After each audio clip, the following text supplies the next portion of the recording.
Bonjour à tous, bienvenue sur Crypto Signal. Aujourd'hui, on va faire une vidéo sur le contexte géopolitique et principalement le contexte économique aux États-Unis. Donc ça va être le but de la vidéo.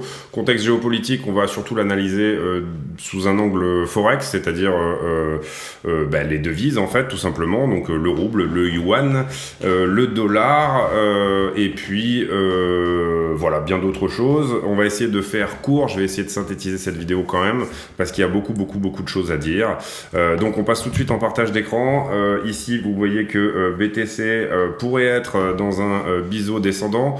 Là on est en daily, mais vous allez bien mieux le voir si je me mets en 2 heures par exemple.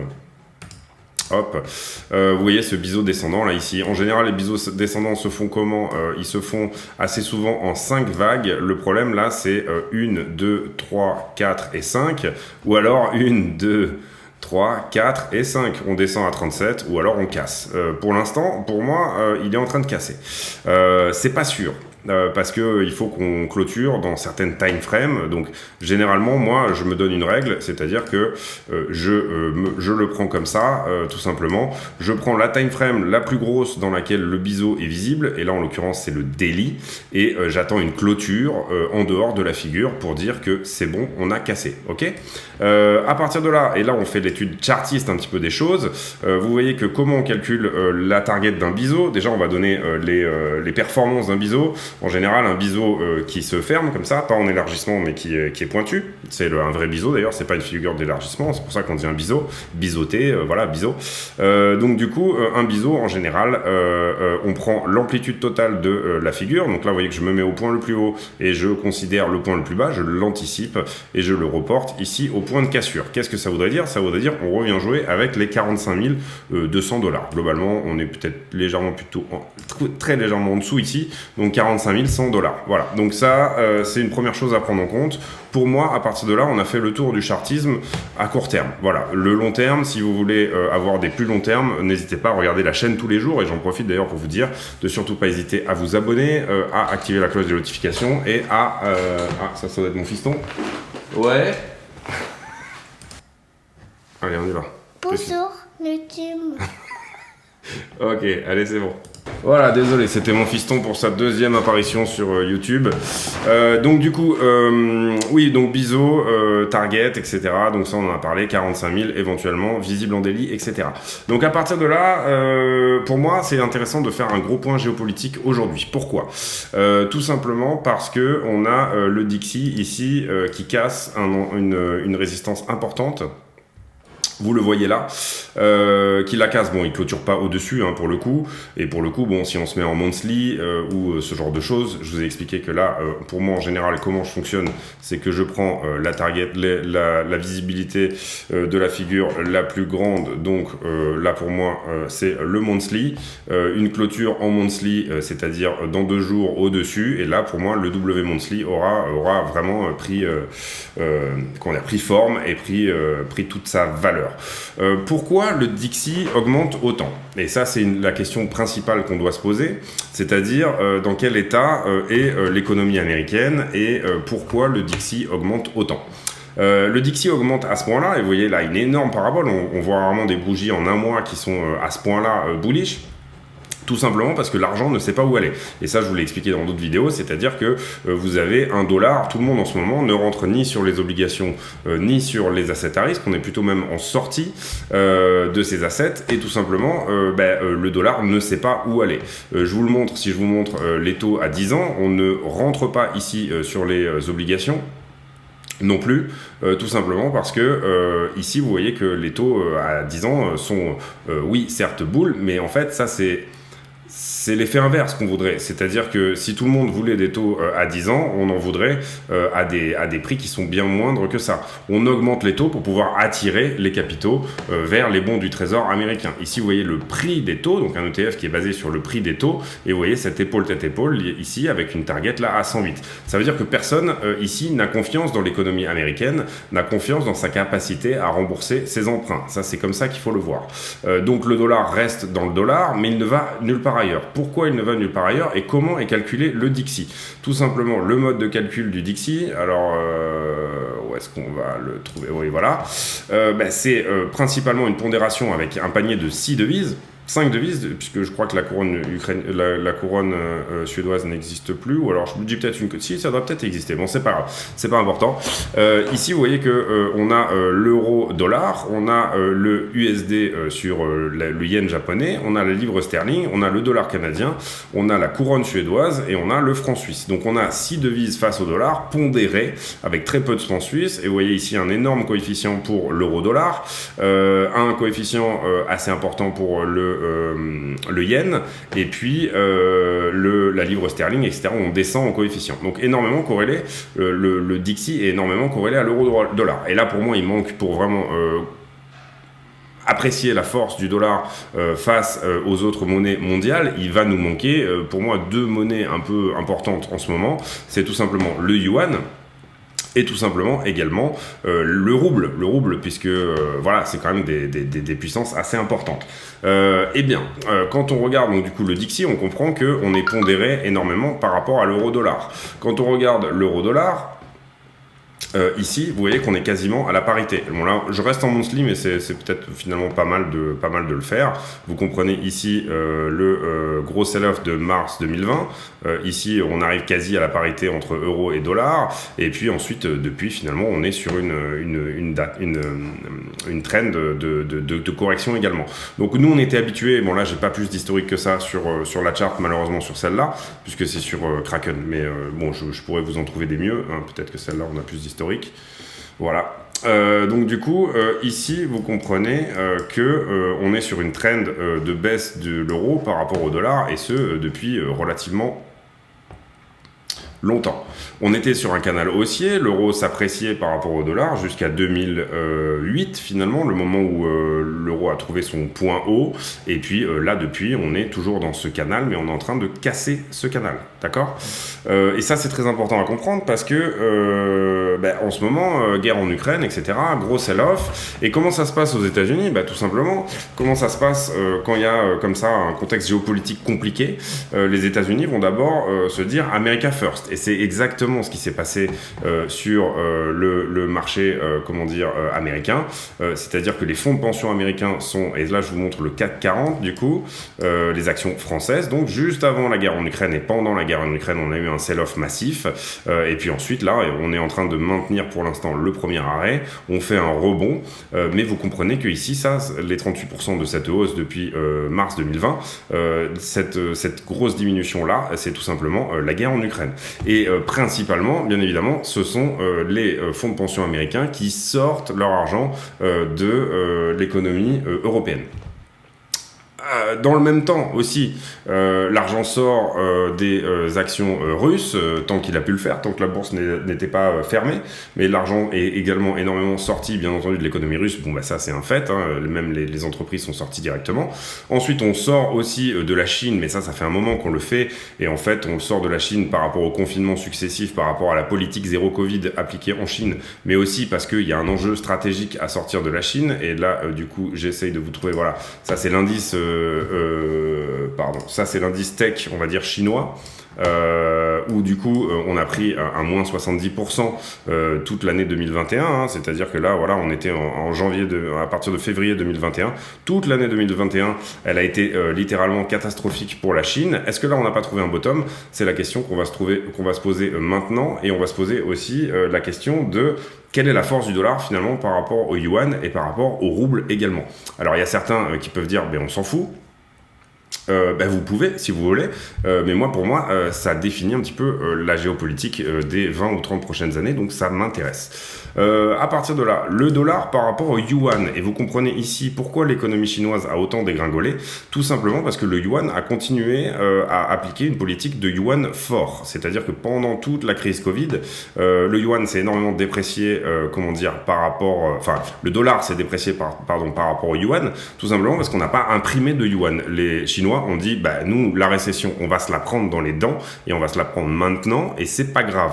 À partir du moment où on ne fait pas trop marcher la planche à billets ici, on préfère avoir un yuan fort que d'avoir à imprimer énormément. D'accord ? Ici, vous voyez que ça fait 2 jours que le truc est en parabole. C'est-à-dire que le yuan se déprécie par rapport au dollar. Hein. Donc là, on est plutôt sur un dollar qui augmente par rapport au yuan, on va dire. Qu'est-ce qui s'est passé en fait en Chine? Eh bien, la Chine nous a donné une info il y a 3 jours qui est OK. Maintenant, c'est nous qui allons faire du quantitative easing. C'est-à-dire que le timing, il faut comprendre que le timing est juste parfait, en fait, pour les Chinois, de dire, maintenant, regardez, investissez en Chine, parce que nous, on va faire marcher la planche à billets. Nous, on va soutenir l'économie. Dans un moment où, aux États-Unis, on est sur quelque chose où vraiment, ça va être compliqué d'investir dans la tech. Ça risque, le moment où les États-Unis vont corriger, je vous garantis que cette news ici du fait que la Chine va libérer le yuan va faire marcher la planche à billets, hein, en gros, et ben vous voyez là ici que ça part en parabole. Donc à quoi on peut s'attendre ici? Bon, pour moi, hein, c'est un avis personnel, hein, et ça n'engage que moi, ça n'est pas du tout un conseil d'investissement ou quoi que ce soit, mais pour moi, on peut s'attendre à un bottom ici sur les actions chinoises. D'ailleurs, j'en ai pris sur le bottom parfait, je vous en ai parlé exactement à ce moment-là, je vous ai dit attention, il y a peut-être quelque chose à faire, etc. À prendre quelques indices en actions chinoises ici à l'instant T, qu'elles soient cotées en Chine ou cotées à l'étranger. Principalement, moi j'ai pris des actions chinoises cotées en Chine. Mais vous comprenez ici qu'on a potentiellement un décalage parfait de la part de la Chine pour rebondir en termes d'économie et baisser en termes de monnaie par rapport au dollar. Donc, concrètement, là, on a potentiellement le coup parfait joué par les Chinois de ce côté-là. Maintenant, on va analyser le rouble. Alors, ça ne veut pas dire que tous les dollars en attente vont aller sur le marché chinois. Vous comprenez que là, on est dans une guerre économique entre les États-Unis et la Chine, qui se disputent la place de première puissance mondiale, et c'est pas nouveau. On avait auparavant le Japon qui avait la place de la Chine en seconde puissance mondiale, et maintenant, vous avez la Chine qui s'est imposée comme la deuxième et potentielle concurrente du premier. Est-ce qu'une partie de ces dollars va aller en Chine ? Peut-être que c'est un peu tôt pour se prononcer, hein, c'est quand même un early signal là que je vous donne, hein, c'est quelque chose de très early, mais on a potentiellement ici quelque chose qui est en train de se dessiner. La deuxième chose ici qu'on va regarder maintenant, c'est dollar par rapport au rouble. Et alors, excusez-moi, mais en ce moment en forex c'est du caviar, hein. Moi je faisais du forex avant et franchement en ce moment c'est vraiment du caviar. Et qu'est-ce qu'on voit? Alors là je suis en weekly, on va se mettre en daily. Voilà. Eh bien, on voit que le dollar est littéralement en train de se casser la gueule par rapport au rouble. Alors, bien évidemment, juste avant, on s'était mangé une tatane, le rouble s'était mangé une tatane d'un autre monde. Donc là, du coup, on est plutôt sur ce qu'on appellerait un recover, voilà, un mouvement dans l'autre sens. Mais je trouve ça très intéressant à regarder. Et ça vient d'où? C'est tout simplement... Si je vous retrouve l'article, hein, là c'est un petit peu le bazar dans ma chambre, mais voilà. Si je vous retrouve l'article, c'est tout simplement, ça y est, Poutine nous a dit, maintenant, si vous voulez du gaz russe, excusez-moi, vous le payez en roubles, et finalement la dépendance en Europe est telle par rapport au gaz russe et les excédents de gaz américain qu'on envoie par bateau, c'est-à-dire c'est du GNL comme du GPL mais dans des bateaux qu'on envoie, n'est pas suffisant bien entendu et est beaucoup trop cher pour nous. Donc là à l'instant T, vous avez pas mal de pays et surtout de firmes bien entendu européennes, et là c'est les Allemands qui ont donné le pli, qui ont plié il y a de ça quelques jours. Poutine a dit non, moi j'accepte pas les dollars, j'accepte pas les Deutschmark. Si vous voulez payer votre gaz, vous le payez en roubles. Et là, ce qui s'est passé, c'est tout simplement que les Allemands ont dit ok, on passe par la banque Gazprom, on ouvre un compte là-bas et on continue d'acheter du gaz russe en roubles. Donc ça crée une demande pour le rouble, bien évidemment, qui du coup se répercute sur les cours. Auparavant, tout ça était fait en dollars. On a également je crois que c'est la Pologne et un autre pays dont je me souviens plus le nom, qui sont en train de plus ou moins faire la même chose. La France l'a fait via Engie aussi, on a ouvert un compte Gazprom et on a accepté de payer le gaz en roubles. Il y a autre chose aussi, j'espère que je vais retrouver l'article, sinon je vais mettre en pause peut-être pour une petite seconde. Donc autant pour moi, c'est un peu décousu, mais voilà. Donc du coup, voilà, qu'est-ce qui se passe? C'est tout simplement, on nous dit que la Russie va voir ses exportations de gaz diminuer de 17% en 2022. Donc moi, ça m'intéresse, j'ouvre le document, etc. et je regarde. Et en fait, on parle de millions de tonnes. Enfin, on nous parle de barils. Donc oui, bien évidemment, cet article, il est très bien tourné de ce côté-là. Mais comment on peut identifier ça plus ou moins en valeur? C'est ça la question en fait en réalité. Qu'est-ce que ça veut dire? Ça veut dire tout simplement oui, les Russes vont exporter moins, mais est-ce qu'on ne serait pas sur un moment où ils vont certes exporter moins? Alors vous allez me dire, il y a des contrats hein, bien entendu, mais avec un baril de Brent qui a pris 100% depuis son plus bas de décembre 2021, hein, c'est-à-dire que c'était il n'y a pas si longtemps que ça, c'était il y a 4 mois. Et là, vous voyez que je suis pas en train de vous mentir, hein, on parle de un 100% tout pile. Bon, là, on est à moins, on est à 70, mais une baisse de 17% en volume, est-ce que finalement, ça devient pas toujours très rentable finalement? Et la vraie question, elle est là. Est-ce que finalement tout le monde n'est pas en train de se gaver là en ce moment en criant finalement aux complications par rapport à l'énergie, alors que finalement tout le monde est profitable, c'est-à-dire que les États-Unis sont profitables puisque leur pétrole qui coûte très cher à extraire, ils sont très contents d'être à $100 le baril à l'instant T. La Russie exporte moins certes, mais elle exporte plus cher. Alors vous allez me dire, il y a des contrats sur 5 ans qui sont signés, etc. Donc, bien entendu, on peut se dire ici que en valeur, on n'est pas à plus 60%, mais on est largement au-dessus des 17% en volume qu'ils ont perdu. C'est ça que je voulais vous dire là.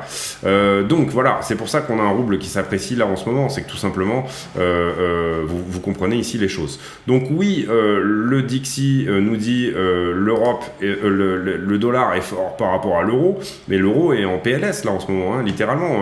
Donc vous le voyez sur la charte euro-dollar.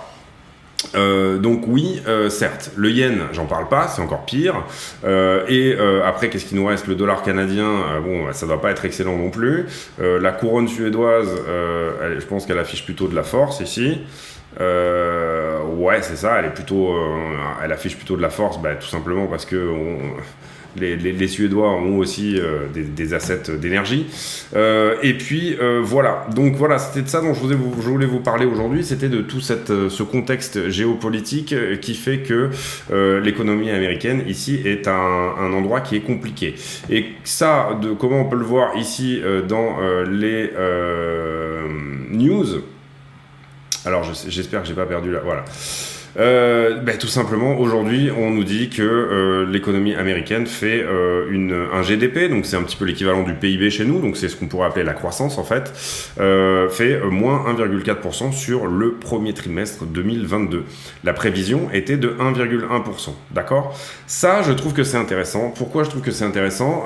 Non, c'est pas intéressant, c'est pas cool pour les gens, non, c'est pas...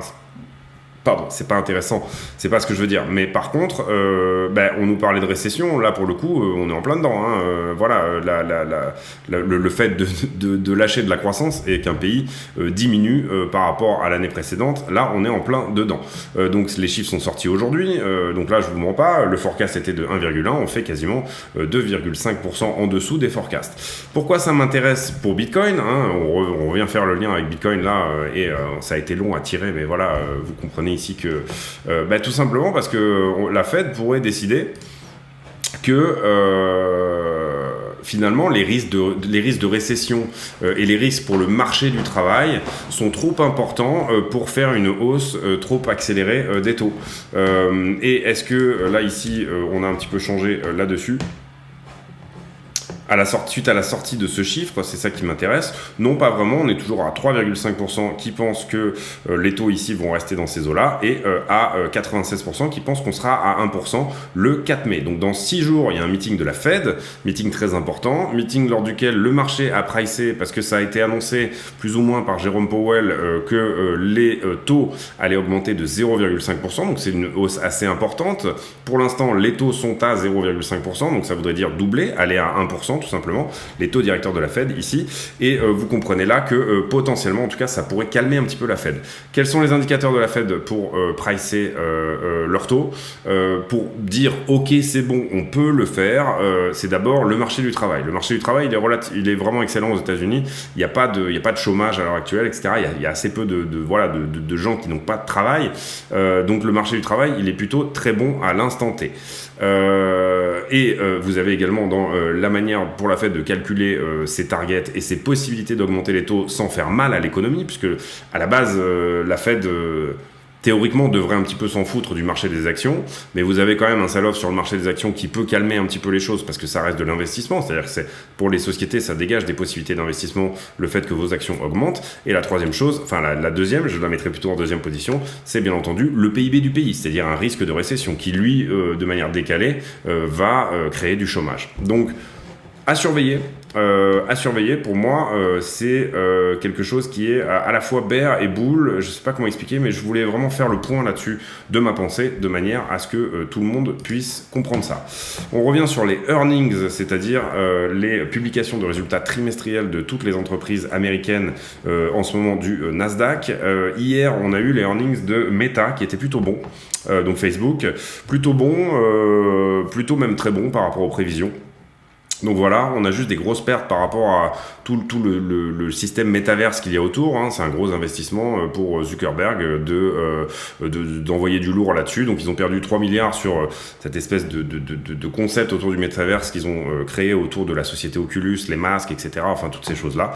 Donc beaucoup de pertes de ce côté-là, mais finalement un nombre d'utilisateurs en augmentation. Et ça, c'était pas du tout ce qu'on avait vu sur le trimestre dernier. Et Facebook s'était pris une claque par rapport à ça.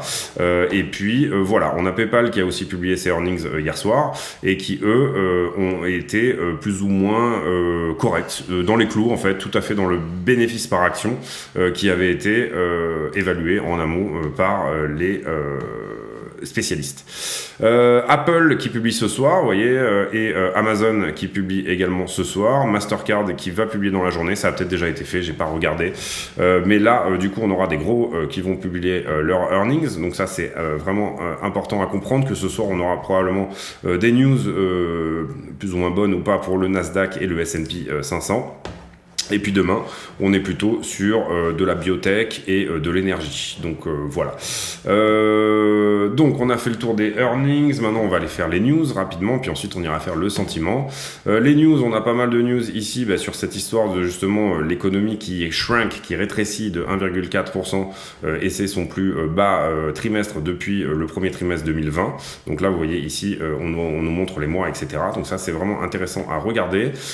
Pologne et Bulgarie, voilà, c'était les deux pays que je cherchais tout à l'heure qui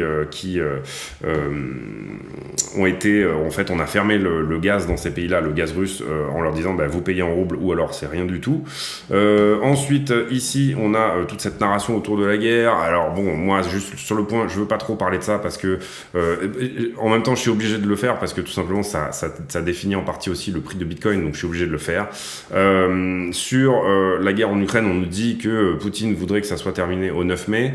Pour moi, c'est une narration dans l'autre sens, c'est-à-dire c'est une façon de dire le 9 mai, regardez, Poutine n'a pas gagné la guerre au moment où il ne l'a pas fait. Mais Poutine n'a jamais annoncé qu'il voulait terminer cette guerre avant le 9 mai, ça n'a pas été fait, donc c'est plutôt pour moi une narration de propagande occidentale pour montrer et dire regardez, Poutine n'a pas réussi. Je suis pas du tout ni pro-Poutine ni pro-occidental dans cette histoire, je suis vraiment neutre. Par contre, je me dois d'observer les propagandes des deux pays des deux camps, de manière à avoir une idée de quand est-ce que cette guerre peut enfin s'arrêter et qu'on peut libérer le prix de cette narration là. Donc pour moi là, le 9 mai, voilà, tous ceux qui vous disent le 9 mai, ça c'est bon, ça va, le 9 mai ça va s'arrêter ou je sais pas quoi, c'est pour moi un gros tissu de conneries. Voilà. Ensuite, qu'est-ce qu'on a du Twitter, voilà, les stocks qui font des grandes vagues, beaucoup de volatilité sur les stocks.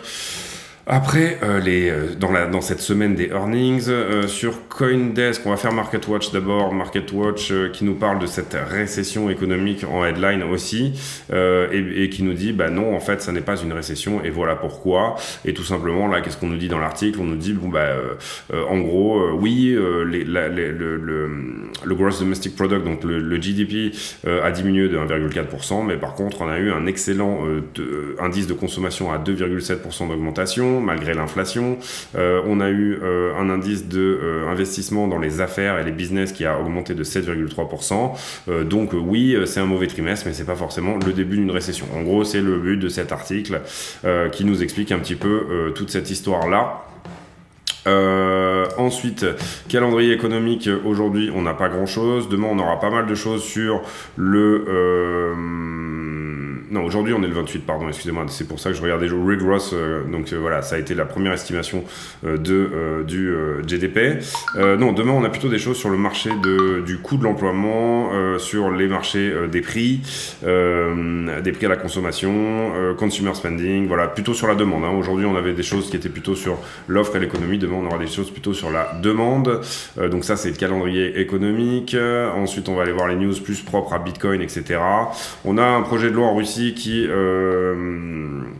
se propose de réguler la saisie des crypto-assets, c'est-à-dire tout simplement que si vous êtes un exchange en Russie, vous allez maintenant devoir signer le fait que si vous avez des utilisateurs en Russie, vous ne pourrez plus saisir leur crypto-monnaie, tout simplement. Donc ça, c'est quelque chose qui est peut-être intéressant à regarder pour le futur, c'est-à-dire que la Russie se met à l'abri là de cette possibilité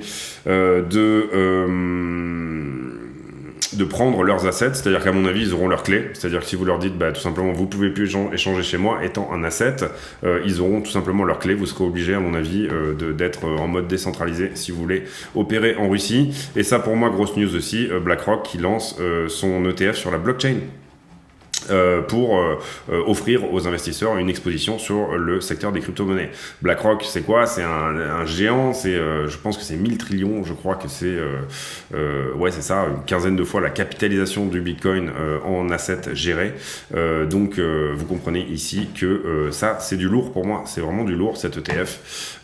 Très intéressant parce que backé, parce que sans risque, et parce que c'est BlackRock, et puis tout simplement pour potentiellement amener un petit peu d'argent frais sur le marché. Ensuite, qu'est-ce qu'on a là sur CoinDesk? Pas grand chose. Edward Snowden, Dubaï, non, on n'a vraiment pas grand chose. Je regarde un petit peu en diagonale là, mais on n'a pas grand chose sur CoinDesk. En termes de news, on va aller faire maintenant le sentiment. Désolé, ce sera une vidéo un petit peu longue, mais la géopolitique c'est long. Le carnet d'ordre, vous voyez qu'on a des ordres d'achat là ici qui viennent d'apparaître dans les 10 dernières minutes sous le prix, donc ça c'est intéressant. Là on a fait un joli short squeeze jusqu'au 40 300. J'en avais parlé sur le Discord ce matin, d'ailleurs si jamais ce type de contenu vous plaît, n'hésitez pas à nous rejoindre sur le Discord. Là à l'instant T, carnet d'ordre nous dit pas grand chose, si ce n'est qu'on a peu d'ordre à la vente, si on a 196 bitcoins à la vente au prix de 40 500 $. Donc ça pourrait bloquer le prix, 200 bitcoins c'est quand même pas rien. Et puis là en dessous, dans les ordres d'achat, est-ce qu'on a des grosses choses? Ouais, on a à peu près 200 bitcoins aussi là à l'achat en dessous. Donc si jamais le prix voulait transpercer tous ces niveaux-là, il faudrait qu'il passe ces 200 bitcoins là à l'achat. Donc là, on a des gens qui recommencent à devenir un petit peu bullish à l'achat là-dessus. On va maintenant faire le point sur les options qui clôturent demain matin 9h. Un max paying price à 40 000 $. Donc on a des bonnes chances de latéraliser par rapport à là où on en est à l'instant T toute la nuit, avec un open interest de 48 000 bitcoins. La question c'est plutôt demain à 9h, comment vont se libérer ces 50 000 bitcoins? C'est ça en fait, les options aussi, ça donne beaucoup de volatilité dans les 9h parce que tous ces bitcoins là se libèrent, donc potentiellement ceux qui ont gagné par exemple peuvent les vendre, enfin bon, vous comprenez un petit peu ici toute l'idée. On va passer maintenant sur les marchés en levier. Marché en levier où vous le voyez, on a fait ce squeeze ici. J'avais noté moi un levier parce que je suis en ce moment pas mal tout ce qui se passe, donc du coup j'avais un endroit ici à prendre. Il a été pris dans ce squeeze là et on a créé un nouveau point ici de long. Oh là, excusez-moi. On a créé un nouveau point de longue ici à venir prendre. Ici, pour moi, diminution des contrats en circulation, en fait, c'est beaucoup de shorts qui se ferment. C'est pour ça que le funding augmente pas mal ici. Donc là, c'est pour ça que je vous ai noté ce point à prendre là en longue, mais je n'identifie pas de point à prendre en short au-dessus des 40 319 ici. Pareillement ici, et ça me donne un petit peu confiance, vous voyez qu'on a déleveragé énormément, et principalement du longueur, surtout sur la fin là. Sur ces derniers moments là, alors que le prix stagne, et ça c'est très intéressant. Ça veut dire qu'ici il y a des longueurs qui se disent ah ben non, en fait finalement ce mouvement là j'y crois pas. Donc on a potentiellement ici une psychologie qui est en train de s'inverser peut-être à l'instant T, c'est-à-dire que les gens commencent à longuer un mouvement et puis ils sortent de position. Voilà, on a des choses assez intéressantes à regarder de ce côté là. Sur iBlock, on fait le point aussi, un petit refresh des familles pour pouvoir regardez ce que nous dit iBlock. J'en profite pour vous dire de vous abonner. N'hésitez surtout pas à aller faire tout ça. Et là, simultanément, et ça c'est intéressant, on a un long qui s'ouvre ici, qui est assez gros, mais qui, si jamais il a été mis en x50, a été pris là, vous comprenez là. Et on a beaucoup de shorts qui viennent de s'ouvrir là, à l'instant T aussi. Vous le voyez ici, ici, ici. On a pas mal de shorts qui sont ouverts jusqu'au... sur iBlock jusqu'au 41 500. Est-ce que ça veut dire qu'on va y aller? Pas forcément, parce qu'on a une belle zone de valeur à venir traiter aussi en longue ici. En tout cas, si iBlock a raison sur ces niveaux-là, au moins un minima, je dirais jusqu'au, là vous voyez, là où il y a toutes les bornes et tout ici, ouais, jusqu'au 38 000. Donc c'est en gros soit 38 000, soit 41 000. On va aller voir sur Kingfisher ce que ça pourrait nous dire.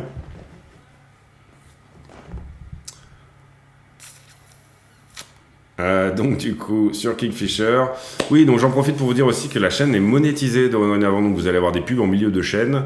Voilà, l'idée c'est de augmenter en qualité principalement. Moi je resterai sur le mode du bénévolat, mais augmenter en qualité sans que ça me coûte. Oula, qu'est-ce que j'ai fait là, sans que ça me coûte non plus. Donc du coup voilà, ça me coûterait que du temps de le faire.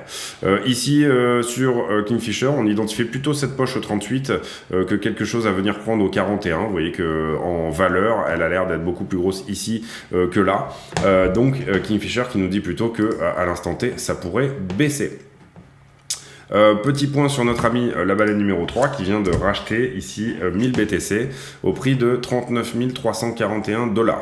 Et alors moi, pour revenir sur le prix du BTC ici, j'en démords pas, donc on va peut-être prendre le BTC quand même en chart parce que ça serait quand même plus intéressant. Je ne démords pas que pour moi, il y a un très fort niveau très intéressant de défense au 37 000. Et je vous avais parlé de plusieurs niveaux de défense et à chaque fois pour l'instant ça s'est pas trop mal vérifié. On avait un très fort niveau de défense ici au 33, ce qui me disait de toute façon on ne fera pas de plus bas tellement ça a été bien défendu ici et vous voyez le volume qui parle comme moi. Ici très fort niveau de défense le jour de l'invasion de l'Ukraine au 34 300 et là pour moi on a un niveau vraiment cohérent de défense et je le vois moi plutôt ici. Oui, c'était là, sur cette bougie-là. Niveau plutôt cohérent de défense, autour des 37. Enfin, moi, je le conçois comme ça, que pour moi, si on dip, il y aura quand même de la grosse défense au 37. Eh bien, ces derniers jours, j'ai l'impression que ce niveau s'est un petit peu décalé au 38. Et que finalement le niveau des 38, en tout cas sur ces derniers temps ici, affiche plus ou moins de la force. Donc pourquoi pas. Je vous ai parlé de ce biseau là qui, si on fait une clôture daily au-dessus, ce que les options sembleraient vouloir dire, bon après au-dessus ça veut dire 40, ouais c'est ça, on serait en dehors, pourrait initier une cassure potentiellement short squeezée à minima jusqu'au 45. C'est une possibilité que j'évoque. Si c'est pas le cas, et vous comprenez que ici, c'est ce que je vous ai expliqué tout à l'heure, on aurait plutôt un mouvement qui se ferait en 5 vagues, mais comme ça. C'est-à-dire que là, je vous ai mis une vague 1 et une vague 5 qui terminerait vers le haut. À savoir que généralement, les biseaux comme ceux-là, ceux qui se ferment, ceux qui ne sont pas en élargissement et qui sont en descente, ont 92% de chances de casser à la hausse. Donc ça veut dire que même si on fait ça avec le spring, d'accord, derrière on revient, on casse ce biseau et là on part à la hausse sur la totalité de l'amplitude de la figure aussi. C'est ce que nous dit le chartisme. Donc voilà, à vérifier néanmoins, à voir aussi si cette figure en forme de biseau continue de se dessiner comme telle. Ça peut être tout à fait quelque chose. Si jamais elle casse, bon bien sûr on considère qu'elle a eu lieu. Si jamais elle ne casse pas, on ne considère pas on considère qu'elle n'est pas viable. Vous comprenez ici l'idée totalement. Je pense que j'ai fait pas mal le tour de la question. Oui. aujourd'hui, alors action de prix ici à l'instant T. Action de prix à l'instant T. J'ai mon ordi qui rame. Il faut peut-être que je nettoie un peu mon Google Chrome. Le cache doit être bien rempli. À l'instant T, pour moi. Alors, Kingfisher nous dit 38, les liquidations, les options nous disent 40. Allez, moi je dirais qu'on a quand même bien short squeezé ici, donc ça paraît suffisant. Je pense qu'on va sortir de ce biseau, effectivement, aujourd'hui. Et je pense que je vais suivre les options parce que le niveau est relativement fort. Je dirais que demain, on sera autour de 40 000. Qu'est-ce qu'on va faire après? Pour moi, on reste haussier à l'instant T, mais on verra bien entendu demain comment s'est dessiné ici le funding. Vous comprenez ici que sur le funding, on est plutôt longué, même si on n'est pas sur une augmentation très forte du nombre de contrats en circulation. Donc ça veut dire que c'est du petit long. Là, le marché n'a pas envie. On n'est pas reparti en longue. Vous comprenez que si l'Open Interest avait augmenté ici, je vous dirais, oula, attention. Là, j'ai tendance sur ce niveau des 38 à dire, non, on va peut-être pas en fait y aller forcément. Les options sont pour moi ici un niveau plus intéressant. J'ai l'impression que le marché ici se libère. Qu'est-ce qu'on a sur Wall Street ? Donc là il est 18h, donc on est en milieu de journée. Qu'est-ce que nous dit le Nasdaq? On va se mettre en 1 heure. Le Nasdaq est plutôt... il a vraiment du mal là, l'ordi. On va y arriver. Le Nasdaq est plutôt haussier milieu de journée. À l'instant T, on a baissé, on est remonté visiblement. Donc c'est une journée mitigée à Wall Street. Le Dow Jones plutôt haussier depuis les 2 dernières heures. Le SP500 plutôt haussier depuis les 2 dernières heures. Et l'US Tech 100 plutôt haussier depuis les 2 dernières heures. On peut espérer faire une jolie journée, une jolie fin de journée à Wall Street. Donc ça voudrait dire potentiellement que Bitcoin pourrait lui aussi aller un petit peu plus haut. Vous voyez que sur les 3 dernières heures, on est relativement haussier aussi sur Bitcoin. Il est assez rare qu'on se retourne en fin de journée. Ça peut vraiment arriver complètement. Mais en général, le ton est donné vers 18-19 heures et on finit doucement sur la même tendance que ce qu'il est arrivé. Très dangereux pour moi à Wall Street, c'est la première heure, c'est-à-dire de 15h30 à 16h30, où il y a beaucoup de mouvements dans les deux sens et c'est très dur de trouver une direction. Voilà, là en milieu d'après-midi, on peut commencer à dire qu'on a une direction pour la journée, sauf événement exogène qui vient se greffer. Donc plutôt aussi à l'instant T, on termine entre 41 et 41 pour demain matin pour moi, et puis ensuite on verra, mais potentiellement casser ce biseau et aller au 45. Voilà, ça serait quelque chose de relativement plausible, voilà, oui c'est ça, oui, plausible. Voilà, et ben c'est tout pour moi aujourd'hui. J'espère que cette vidéo vous a plu. Beaucoup de géopolitique aujourd'hui, mais je pense que c'était intéressant de comprendre où on est l'économie américaine par rapport au reste du monde, parce que on est ici sur un asset qui est quand même très américanisé. Donc voilà, je voulais vous en parler quand même. Je voulais vous parler aussi de la dépréciation de l'euro, la dépréciation du yen et des raisons de cette hausse du Dixie qui est littéralement parabolique en ce moment. Également le fait que le dollar ne va sur rien en ce moment, c'est-à-dire que les gens préfèrent garder du cash qui se dévalue de 8% par an plutôt que d'aller le placer même sur des contenus obligataires ou quoi que ce soit. Donc ça veut dire j'ai du cash, je sais pas du tout quoi en faire. Pour l'instant, je vais attendre quelques semaines au risque de voir se déprécier mes dollars de quelques pourcents. Je vais attendre quelques semaines et je vais voir où je rentre. La tendance claire et elle sera donnée finalement dans les prochaines semaines, et ça, ne vous inquiétez pas, c'est sûr. Pour moi, on aura une direction claire du marché le 4 mai suite au meeting de la Fed. Là, on aura vraiment un sell de news qui va se mettre en place et on aura potentiellement quelque chose d'intéressant. Donc, suivez bien cette date. Est-ce que ceci est juste une déviation et est-ce qu'on va faire une 5e vague jusqu'au 37 en bas? C'est tout à fait une possibilité. Ça dépendra bien entendu pour moi du marché des liquidations. Demain matin, le marché des dérivés, le marché des leviers, demain matin nous donnera lui aussi une forme de direction. Je vous remercie de votre attention. Si jamais vous avez réussi à suivre cette vidéo jusqu'à la fin, mettez en commentaire, donc j'ai l'habitude de demander des commentaires à la con en fin de vidéo pour voir les gens qui ont regardé jusqu'à la fin, et là en gros mettez en commentaire votre bande dessinée préférée. Votre bande dessinée préférée, donc du coup quelle est la bande dessinée que vous préférez. C'est tout pour moi aujourd'hui. Je vous souhaite à tous une excellente journée, des bons trades avisés avec des super profits, et je vous remercie de votre accompagnement dans cette aventure qui est la chaîne YouTube Crypto Signal. Merci à tous et à très bientôt. Salut.